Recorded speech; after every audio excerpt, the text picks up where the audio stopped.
Homelessness by Alexis L. Sarmiento. Why there are people doesn't have home. People become homeless for many reasons, from loss of a job or lowered wages, to a healthcare crisis, increased rent, a family emergency, or even landlord bullying. Homelessness is driven by systematic factors like the lack of affordable housing and institutional racism, not personal failings. People experiencing homelessness are far more likely to be the victims of crimes than the perpetrators. The vulnerability of homelessness increases the risk of being victimized. Homeless people experience violence, and the risks were higher for people who were older, women, or those who were homeless for more than a year. How can I help you? Now I will present to you ways that can help people experiencing homelessness. First, I will make cards to promote nearby shelters.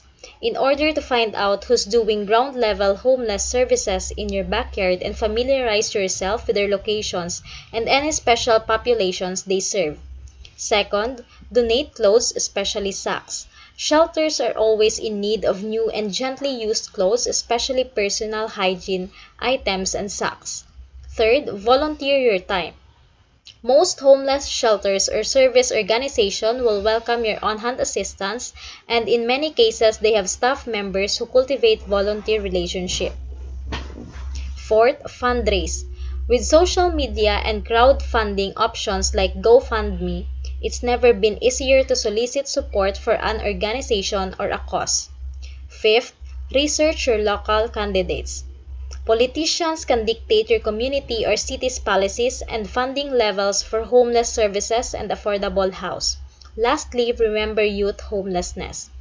Unaccompanied match differently than adults do, and a different network of services addresses their specific needs. There are many more ways to help people experiencing homelessness beyond giving what they need. If we will work together and empower the organizations working to help people living on the streets, we can have a safe environment. Thank you. Student, how can you address this kind of problem in the community?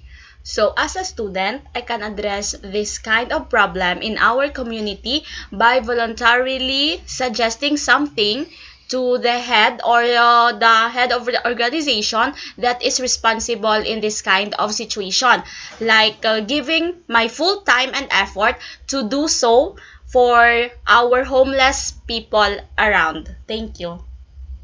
Thank you.